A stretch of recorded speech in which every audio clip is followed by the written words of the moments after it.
Food should be, and in the opinion of some so-called experts, must be, free of residues and contaminants.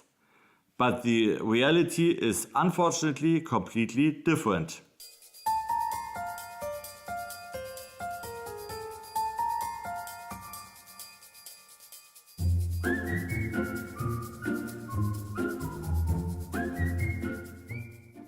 Welcome to the BEARS podcast, Report for the Food Industry. My name is Arno Langbeen. I am the CEO of BEARS Digital, BEARS Publishing House and BEARS Academy. RASFF and Food Alert, daily reports on residues and contaminants. In most cases, these substances cannot be excluded. It is more a matter of measurable reduction. Listen to Dr. Norbert Kolb's comments on this subject. He is quality manager of Worlée-Naturprodukte and also works as a consultant. Ladies and gentlemen, I would like to give you some information about pesticides and contaminants. My name is Norbert Kolb.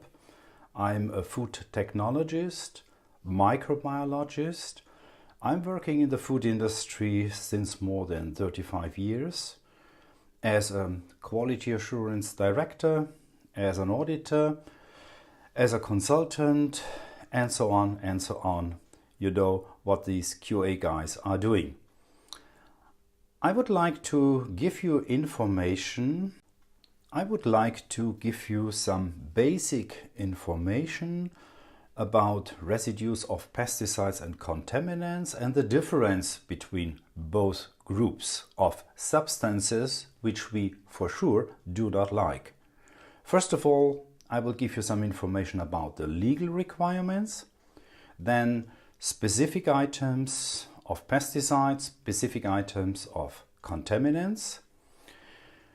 I will give you some information about sources of information and possibilities to identify pesticides and contaminants. And finally, what kind of measurements, what kind of actions can be done to avoid or to reduce residues. Let's start with the legal requirements. We have to respect in the European Union two regulations. The first regulation for the pesticides is the regulation 396 from 2005, and for contaminants we have the regulation 1881 from 2006. Residues of pesticides are used from an active use of a substance, of a pesticide, a herbicide, whatever you have, or a biocide, and these MRLs are set in the pesticide regulation. Pesticides from a contaminant, residues from a contaminant or a contamination, it results from a non-active use of that substances. For that one, we have these two regulations. If a substance is used as an active ingredient, as an active substance, it's better as an active substance, then the MRLs will appear in the pesticide regulation. If a substance is found but it does not appear from an active use, then more or less it is then defined in the contaminant regulation. I will show you later on the differences. And it at all stages not very logic, but in principle it is the definition is clear. For us in the practice means we have to respect the MRLs either set in the pesticide regulation or set in the contaminant regulation. And if this is the case, we identify as food as safe. Let's give you some information, some specific information about pesticides. It is important to know that for evaluation of a result, a dehydration factor or a processing factor can be used in case if the product is dehydrated or concentrated. The reason is because the MRLs in the pesticide regulation are set for fresh products, mostly for fresh products. So then you have to use a dehydration factor or processing factor. That's for the pesticide. A very interesting substance is, for instance, mercury. Mercury appears in both regulations, in the pesticide regulation and in the contaminant regulation. The reason is, when mercury is the result of an active substance, maybe an active pesticide which contains mercury in the molecule, then the MRL is set in the pesticide regulation, and then the MRL of the pesticide regulation is valid. If mercury is the result from an environment contamination, like it comes from the soil, then the values mentioned in the contaminant regulation has to be respected. This we should know, this we should notice when we evaluate results of mercury. Let's go now to the specific items of contaminants.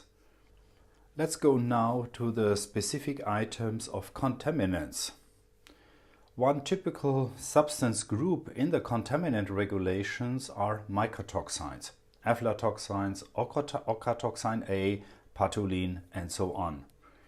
So the MRLs are set in the contaminant regulation 1881, but we should respect and we should know that parallel to the European contaminant regulation, we have national contaminant regulations, like a contaminant regulation in Germany.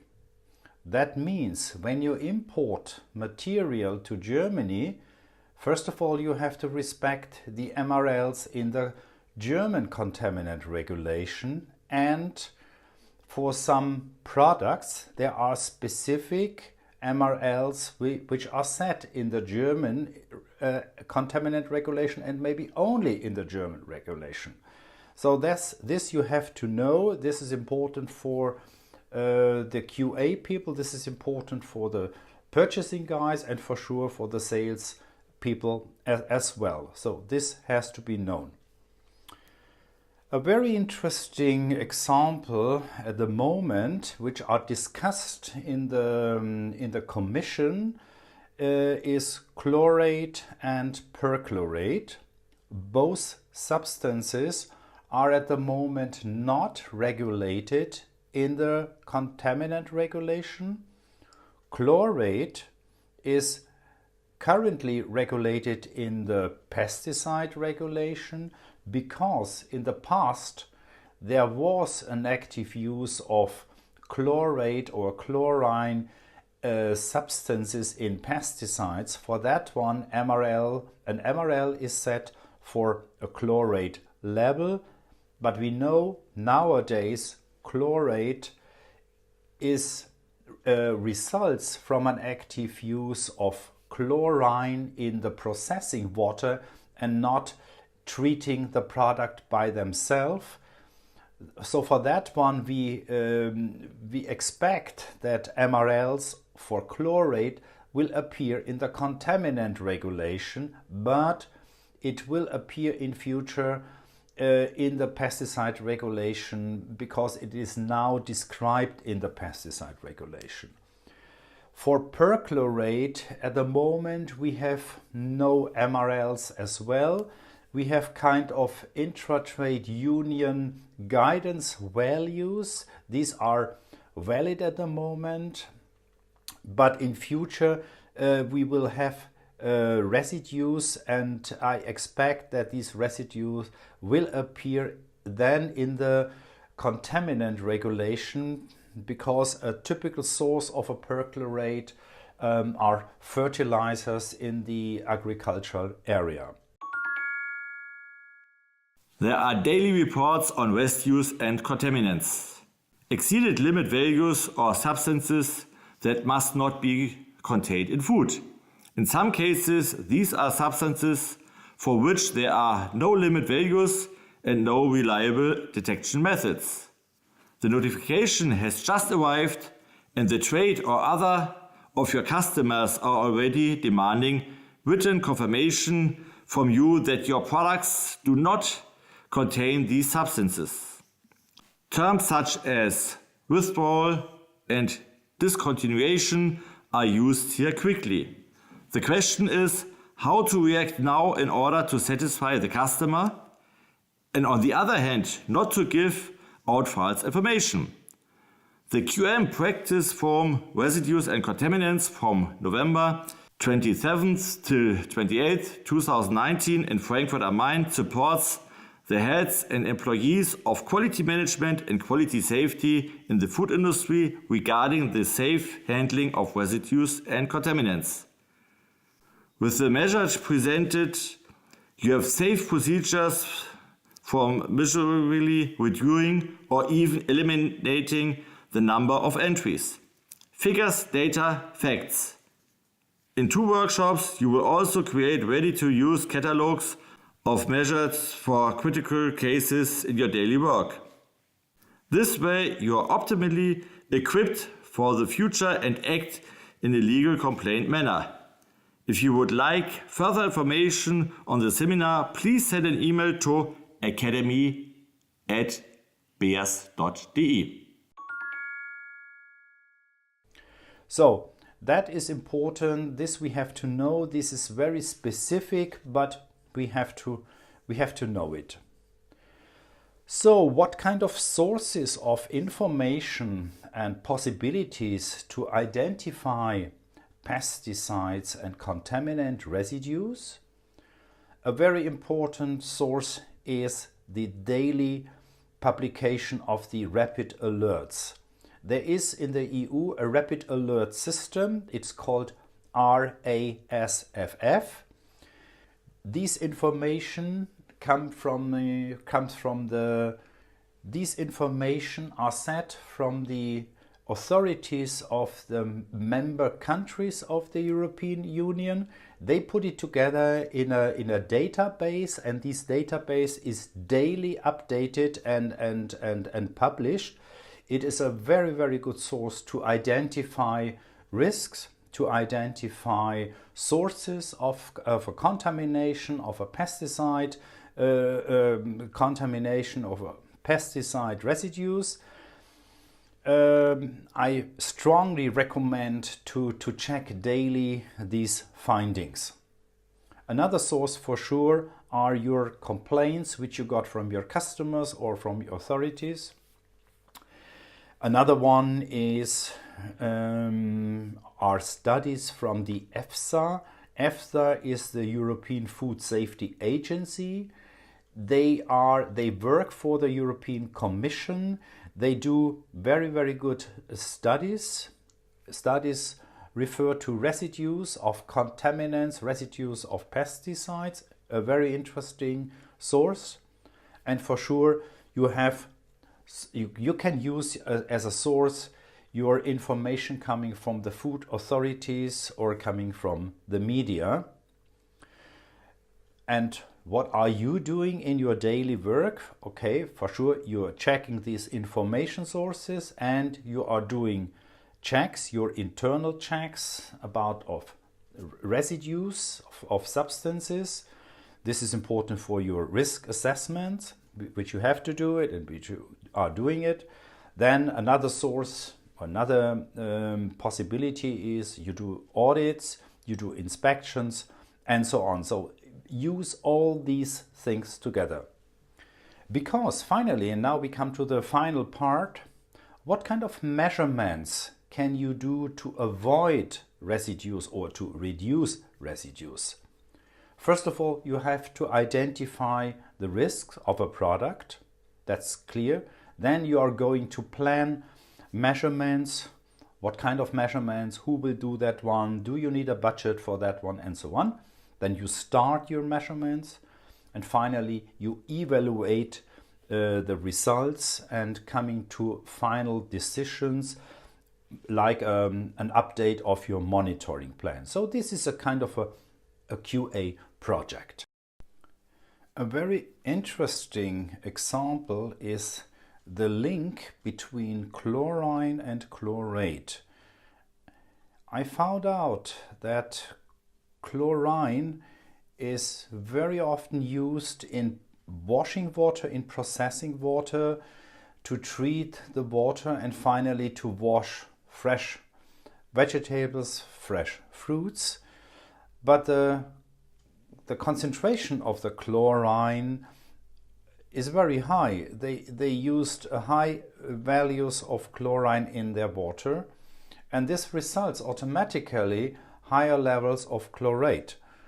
So that means if you observe, if you check the washing process, and if you can modify that process, and at the end you are using less chlorine, automatically you will have less chlorate residues in a product. So this example shows what you can do to reduce a risk of a contamination. So that means in the summary that you have to have a very comprehensive knowledge about your products, your processes, your complete supply chain, your influence factors, and for sure the food law. But this means it is a comprehensive work of a team, QA plus purchasing people, sales people, legal experts as well.